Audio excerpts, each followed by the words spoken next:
और कर से बिकाऊं युद्धान रूपा। हिमाचल कहने लगे, हे देवी, नारद जी की बचत कभी असत्य नहीं हो सकते। आप अपनी पुत्री को शंकर जी के लिए तप करने की शिक्षा दीजिए। इधर माता पार्वती ने रात्रि में एक स्वप्न देखा।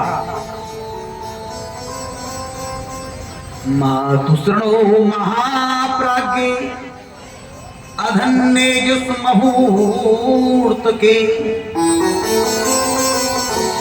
रात्रं दुष्टो मया स्वप्नस्तम बदामि कृपा कुरु। हे माता, आज एक तपस्वी ब्राह्मण मेरे स्वप्ने में आए और मुझे भगवान शिव की निम्न तपस्या करने को कहा। मैना जी ने स्वप्न की बात हिमाचल जी को बताई।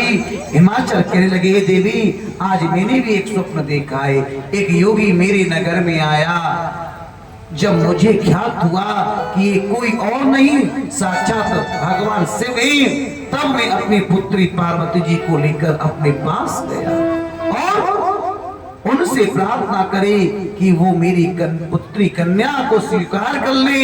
किंतु उसी समय सत्संग और वेदांत मत के अनुसार बहुत बड़ा विवाद छिड़ गया। मेरी पुत्री वही रहकर प्रभु की सेवा करने लगी और वे चला आया। समझाने लगे,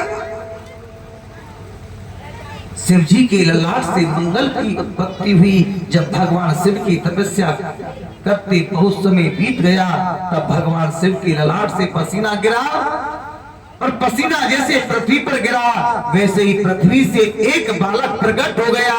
पृथ्वी ने एक सुंदर रूप बनाकर उस बालक को दुग्ध पान कराया और भगवान शिव की आज्ञा से धरती माता उस बालक को लेकर चली गई और वह बालक भौम नाम से विख्यात हो गया। बोलिए भोलेनाथ भगवान की जय।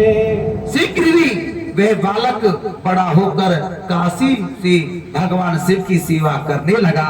और राजा भगवान शिव का तपस्या के लिए हिमाचल पर आगमन हुआ और हिमालय से वार्तालाप हुई। अदमे सकलम जन्मम सफलम जीवनम मम अठम मे सफलम सर्वा यदत्तम समागतः। हे प्रभु, आपके आने से आज मेरा जन्म सफल हो गया, मेरा जीवन सफल हो गया। प्रभु, आज तो मेरा सब कुछ सफल हो गया।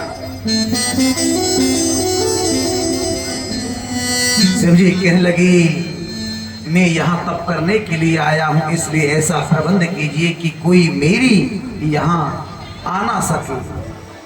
हिमालय, हे प्रभु, मेरी आज्ञा से आपसे कोई भी गंगावतन नामक मेरे शिखर पर नहीं जाएगा। हे प्रभु, बस मेरी पुत्री आपकी सेवा करने के लिए लालायत है, कृपया इसे अपनी सेवा में रख लीजिए ना। शिव जी बोले, क्या?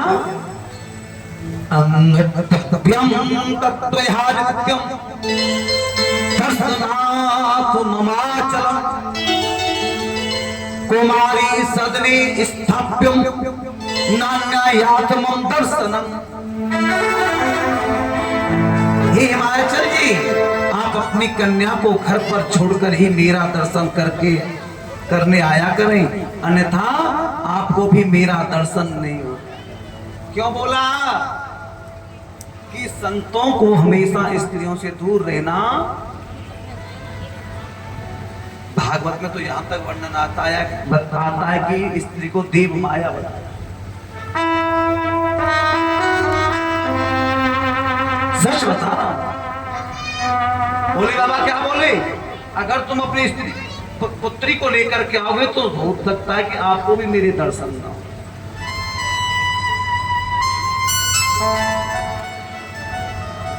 राजन, माया रूप स्मृता नारी,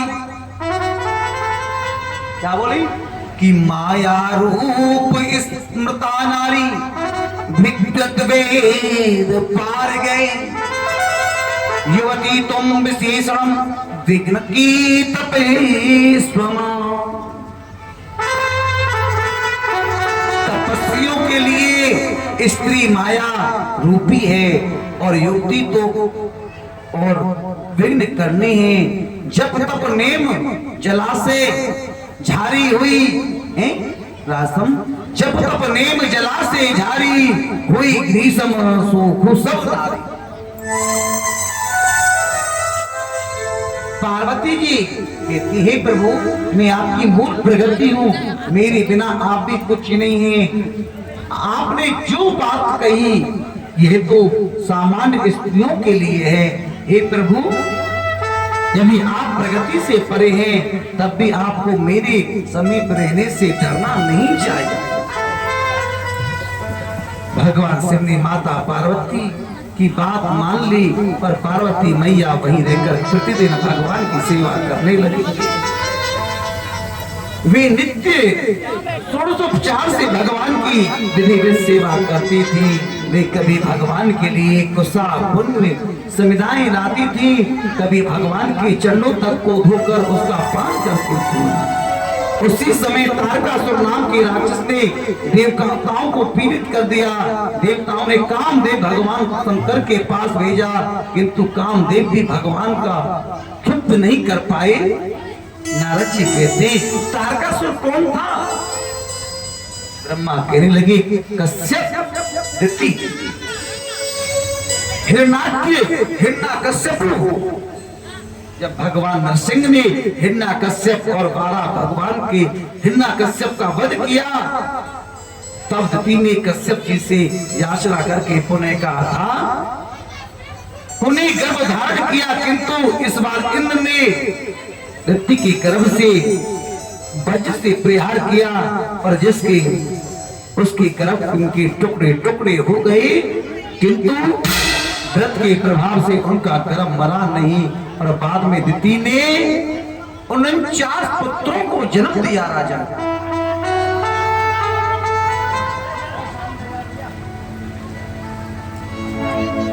जब 49 पुत्रों को जन्म दिया कश्यप कहने लगे हे दिति यदि तुम ब्रह्मा की 10,000 वर्ष तक कठोर तप करो तो तुम्हारे गर्भ से पुण्य महापराक्रमी पुत्र होगा। दिति ने तपस्या की और पूर्ण की, तब पुण्य दिति ने एक पुत्र को जन्म दिया, उसका नाम हुआ वज्रा। दिति ने आज्ञा से देवराज इंद्र को दंडित किया, तब ब्रह्मा जी और कश्यप जी ने इंद्र को वज्राग से छुड़ाया। ब्रह्मा जी ने ब्रजांग का विवाह वरागी से करवाया और ब्रजांग ने स्वात्विक भाव से रहने वाला और वरांगी बजाग की सेवा करने लगी। सेवा से संतुष्ट होकर एक दिन बजाग ने कहा हे देवी वरदान मांगो। वरांगी कहने लगी हे स्वामी मुझे ऐसा पुत्र दीजिए जो तीनों लोगों को जीतने वाला तथा इंद्र को दुख देने वाला हो। बजाग में भ्रम में पड़ गया कि मैं देवताओं से विरोध तो नहीं करता और नहीं करना चाहता हूं, किंतु यदि प्रिया का मनोरथ नहीं पूर्ण किया तो यह भी मुझे नरक का भागी होना पड़ेगा। ब्रजांग ने कठोर तप किया पर ब्रह्मा जी से महाप्रतापी पुत्र होने का वरदान मांगा। तदंतर वरांगी ने गर्भ के धारण किया। बहुत समय बीतने पर वरांगी ने विशाल महाबलवान पुत्र को जन्म दिया। प्रजापति कश्यप ने विचार करके उनका नाम तारक रखा। तारक ने मधुवन में जाकर एक पैर पर खड़े होकर के 100 वर्ष तक तपस्या की। बाद में पैर के अंगूठे पर खड़े होकर पुनः 100 वर्ष तक तपस्या की। 100 वर्ष जल में तपस्या की, 1000 वायु पीकर के तपस्या की, 100 वर्ष तक जल पीकर तपस्या की राजन, और 100 वर्ष तक जल में खड़े होकर के, लेकिन 100 वर्ष तक स्थान तन पर रहकर तपस्या की, 100 वर्ष अग्नि में खड़े होकर के तपस्या की, 100 वर्ष अग्नि में और 100 वर्ष मुख नीचे करके तपस्या की, 100 वर्ष हथेली के बल पर खड़े रह करके तपस्या की। ब्रह्मा जी प्रकट हो गए। ब्रह्मा जी कहने लगे, मांगो, क्या वरदान चाहिए, मांगो। तारक बोला, प्रभु शिववीर्य समोत्यपन्न पुत्र सेनापति यदा भूत्वा शस्त्रं खिन्ने मंदां तदा मे मता भविता। भगवान शिव के वीर से उत्पन्न पुत्र के द्वारा ही मेरी मृत्यु हो।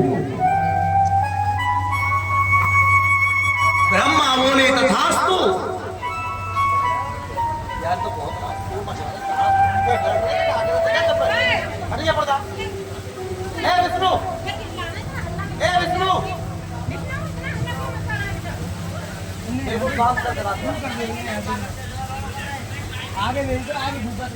गुरु जी,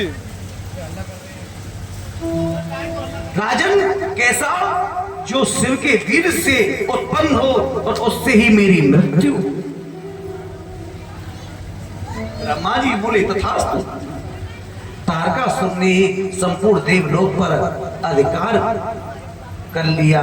तारकासुर ने उत्पीड़ित होकर देवता ब्रह्मा जी के पास आए और ब्रह्मा जी ने कहा, हे देवताओं, तारकासुर की मृत्यु भगवान शंकर के पुत्र से ही होनी है।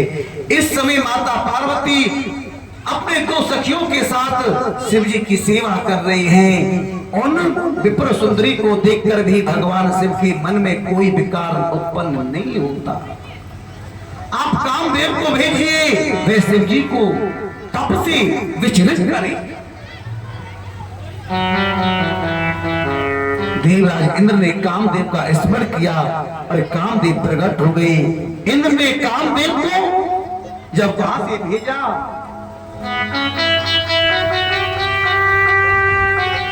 राजन शंकर जी के पास में। जब शंकर जी समाधि में बैठे और वो भंग करने के लिए गए, हिमाचल पर जाकर कामदेव ने असमय में बसंत ऋतु का प्रभाव प्रकट कर दिया। कामदेव अपना पूरा प्रभाव फैलाने लगे। कामदेव रति को साथ लेकर हाव भाव से युक्त हो अपने गणों के साथ शिव जी के समीप पहुंच गया, किंतु वहां शंकर भगवान ने में कोई भी छिद्र ना पाकर प्रवेश ना कर सका। उसी समय पार्वती जी 2 सखियों के साथ पुष्प लेकर भगवान शिव के समीप जा गई और जिस समय विपुल सुंदरी पार्वती जी शिव जी के समीप पहुंची तो एक क्षण के लिए पार्वती जी को देखकर शिव जी का ध्यान छूट गया। उसी समय मौका पाकर काम ने हर्षण नामक बाण से शिव जी को हर्षित कर दिया। भगवान से हर्षित होकर पार्वती जी को देखने लगे। राजा देखने लगे और भगवान से हर्षित होकर भोलेनाथ ने अपने धैर्य का नाश होते ही विचार कर संपूर्ण दिशाओं की ओर देखा। भोलेनाथ की दृष्टि काम पर पड़ी। तत्काल उन्हें क्रोध आया और उन्होंने कामदेव को भस्म कर दिया। सब देवता भगवान की स्तुति करने लगे। जब सेवती सर नयन होगा, जब सेवती सर नयन होगा,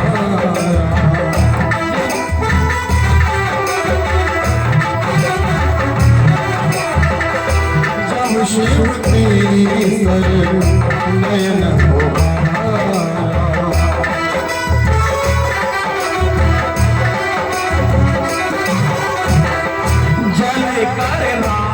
जब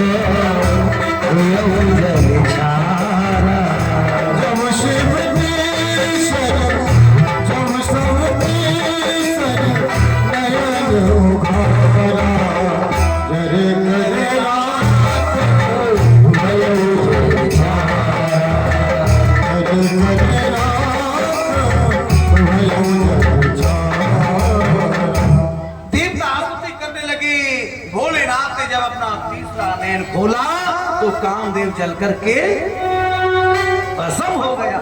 जब से तीसरा नयन उभारा, तीसरा नयन और जल कर राख वयो जल। देवता आस्तुति कर रहे हैं।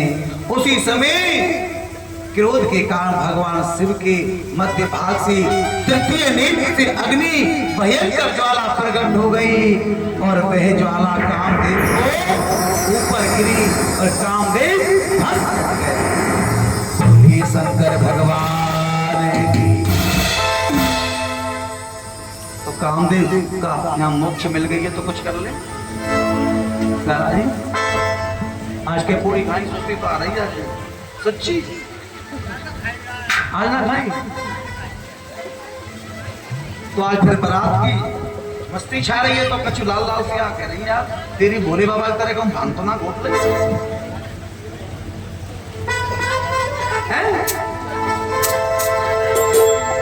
देना हो तो दे दे सावरे,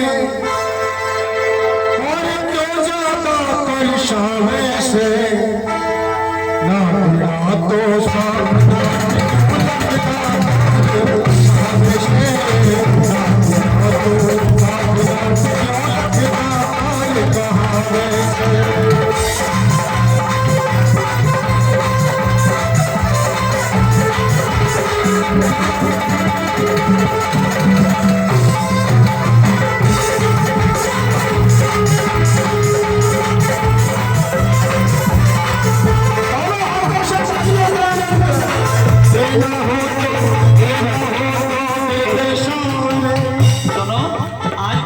सुस्ती ज्यादा नजर आ रही है। क्या बात है? आज तुम में कुछ सुस्ती ज्यादा नजर। एकादशी व्रत तो कल है, आज तो ना रहे कल। आज कौन कौन रहे एकादशी? बकरा ईद वाले दिन एकादशी कल मनाएंगे, लेकिन इतनी सुस्ती क्यों छा रही है भैया? अरे आज तो तुम्हें बरहार चलना है।